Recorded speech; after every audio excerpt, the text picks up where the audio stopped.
Halo semuanya, selamat datang kembali di video analisa harian XAU USD bersama Mandana. Ini adalah analisa harian XAU USD hari ini ataupun gold pada tanggal 18 April 2023. Seperti biasa, jika teman-teman suka dengan videonya, teman-teman jangan lupa like dulu videonya, subscribe bagi yang belum subscribe, hidupkan lonceng dan di-share yang sekiranya memerlukan analisa harian di gold pada hari ini. Sebelum saya mulai, seperti biasa disclaimer dulu bahwa semua yang saya berikan di sini itu bersifat edukasi. Di sini tidak ada unsur paksaan untuk teman-teman semua untuk ikut ke dalam analisanya. Jadi setiap open posisi itu kembali lagi menjadi tanggung jawab teman-teman pribadi. Dan saya tidak memaksakan teman-teman untuk ikut ke dalam analisanya karena setiap orang memiliki pendapat dan haknya masing-masing dalam menganalisa suatu market. Intinya di sini kita sama-sama belajar supaya kita bisa mendapatkan profit di XAU USD pada hari ini khususnya. Oke, langsung aja untuk yang kemarin, seperti yang sudah saya katakan juga di market review bahwa kita punya chance di area 1980 itu sudah kena ya. Yang dimana harga sekarang itu kemungkinan akan mantul lagi dan bisa balik ke angka 2000 ya. Kemungkinan sih bisa balik ke angka 2000 sebelum akhirnya dia akan turun.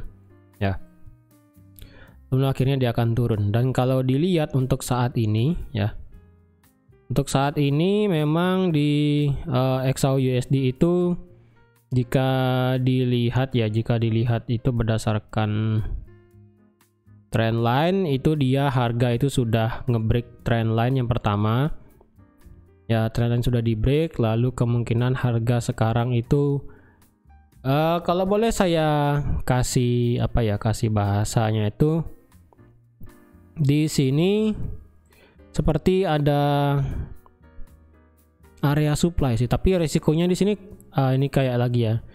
Jika kemarin teman-teman melihat di daily ini kan seperti ada bearish divergence ya kan, yang dimana harga semakin naik tetapi di indikator semakin turun. Dan di sini di hourly ataupun di time frame 1 jam, saya rasa di sini terjadi hidden bullish divergence ya, yang dimana di sini dia membuat penurunan, tetapi sepertinya di oscillator ataupun di RSI dan indikator lainnya itu menunjukkan adanya kenaikan ya, sepertinya saya rasa sih seperti itu. Jadi mungkin teman-teman bisa cek nanti yang tradingnya menggunakan RSI ataupun oscillator lainnya, mungkin bisa dilihat benar gak di time frame H1 di sini yang dimana dia membuat penurunan di sini, di indikatornya membuat kenaikan ya, yang dimana ini dia membuat penurunan tetapi di indikatornya itu dia membuat kenaikan. Nah, jadi seperti ini, itulah yang dinamakan hidden bullish divergence ya.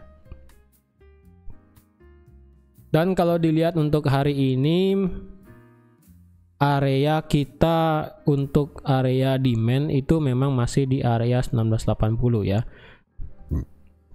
Masih di area 1980, dan untuk area demand selanjutnya itu kita ada di daerah sini ya, di daerah sini, karena di sini merupakan ada yang namanya bullish engulfing juga. Dan kalau dipakai area titiknya itu mungkin saya bisa taruh di 1960 ya.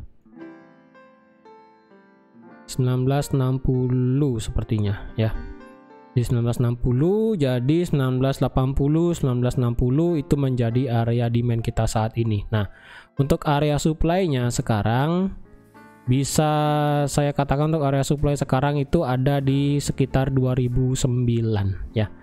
Kalau boleh saya plotkan sih, ini menjadi area support become resistance sih sebenarnya ya, di angka 2009 di sini. Jadi 2009 ini hanyalah sebagai area pertama resisten di angka 2000, of course ya. Ini 2000 ini merupakan angka mati, ini tidak akan saya ubah-ubah ya. Mungkin akan saya tebalkan aja atau enggak saya ganti garisnya ya. Saya ganti garis warna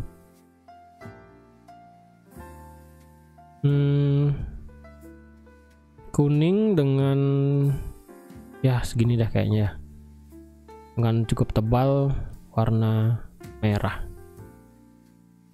ya, seperti ini ya. Jadi Area 2000 merupakan area, ya teman-teman saya tahu lah, pokoknya area 2000 itu merupakan area titik mati ya.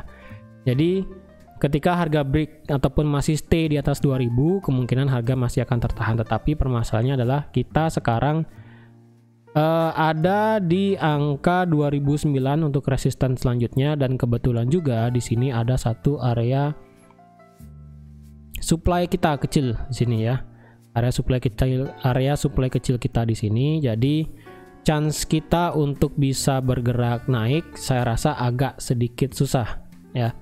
Dan kalau dilihat pada hari ini juga untuk berita secara USD memang tidak ada. Ya, secara USD memang kita tidak ada berita sama sekali, kecuali cuma ini building permits dan juga housing start. Mungkin USD-nya lebih kepada housing start sih kayaknya ya, ataupun jumlah hunian yang mulai dihuni oleh masyarakat. Di sini sih untuk dari segi housing start dan building permits itu mengalami penurunan semua, diekspektasikan ya. Diekspektasikan semuanya akan mengalami penurunan. Jadi untuk hari ini saya rasa untuk di XAUUSD ya, jika dia bisa bergerak naik tinggi, dia harus bisa melewati area 2009 ya. Area 2009 sini ini harus di break dulu ke atas ya, baru nanti dia bisa bergerak naik lumayan tinggi ya. Lumayan naik, pergerakan naiknya kemungkinan bisa tinggi sampai ke 2032 ya. Kita ambil resisten yang ada di sini 2032. Dan jika dia gagal ataupun dia cuma sampai tertahan di angka 2000 sekarang ya, ataupun dia membuat penurunan, dalam artian itu dia membuat rejection 2000 dan sekiranya dia naik sampai ke 2005, 2006 dan kemudian reject ke bawah seperti ini dan mengejar 1980 lagi sekali, maka kemungkinan harga itu ketika masuk ke 1980 lagi sekali, harga itu bisa turun sampai ke 1960 ya. Bisa saja turun sampai ke 1960 di sini. Jadi karena harga sekarang berhimpit ya di tengah-tengah. Harga itu sekarang berhimpit di tengah-tengah antara 2000 dan juga 2009, dan harga sekarang itu adalah di 1996 ya. Mungkin teman-teman sekarang lebih baik wait and see dulu ya. Wait and see dulu, apalagi teman-teman nanti yang sekiranya nonton video ini sekali lagi coba di time frame H1 yang teman-teman trading berdasarkan oscillator ataupun dengan indikator untuk mencari divergence. Itu teman-teman mungkin bisa lihat di H1 benar nggak di sini ada divergence ya. Dan jika benar di sini ada hidden bullish divergence, maka kemungkinan naiknya bullish itu tertahan di antara 2000 atau sampai di 2009 di sini ya.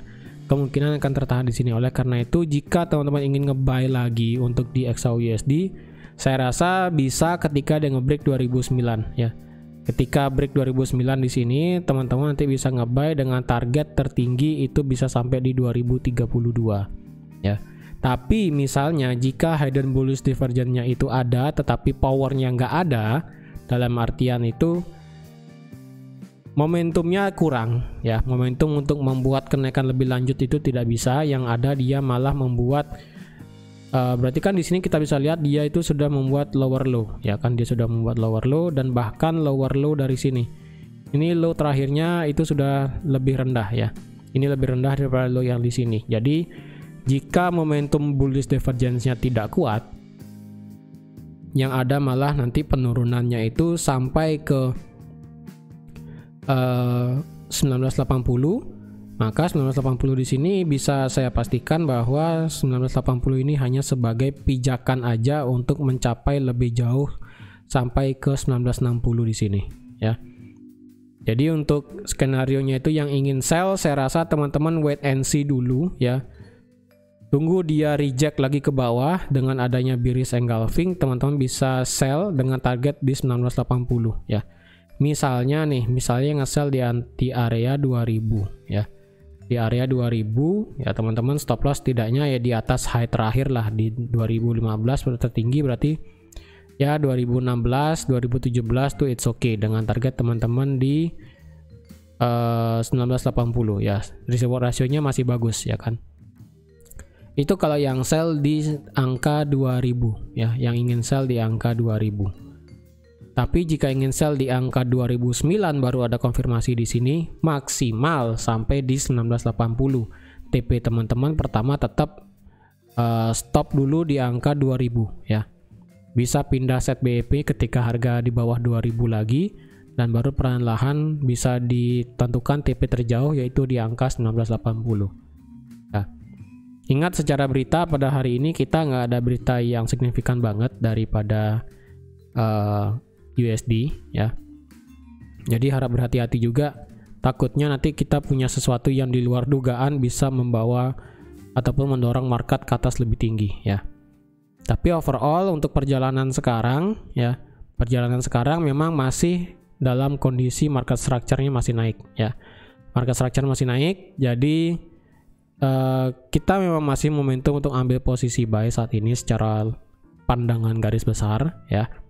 Karena jika dia tidak break 1960, saya rasa market itu masih bisa bergerak naik. Tapi jika dia break 1960, itu baru beda ceritanya ya, itu baru beda ceritanya.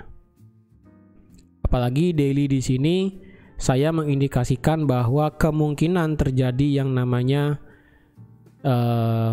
head and shoulders pattern ya. Kemungkinan loh ya, ini kemungkinan. Jadi jikapun dia bisa berhasil naik sampai sini, maka ini merupakan prediksi saya aja. Dan yang dimana di sini saya melihat seperti akan terjadi head and shoulders pattern, walaupun shouldernya yang kanan sepertinya tidak akan terlalu tinggi, mentok hanya sampai di 2022 atau nggak sampai di 2020 ya. Ini saya hanya prediksi seperti ini aja, entah ini akan jadi atau enggak ya, kembali lagi itu tujuan market itu punya pemikirannya sendiri. Oke, jadi teman-teman sekian aja untuk analisa market XAUUSD pada hari ini. Terima kasih sudah menonton video ini sampai habis. Terima kasih juga sudah like, share, dan subscribe seperti biasa. Dan sampai jumpa lagi di analisa harian XAUUSD selanjutnya. Bye-bye.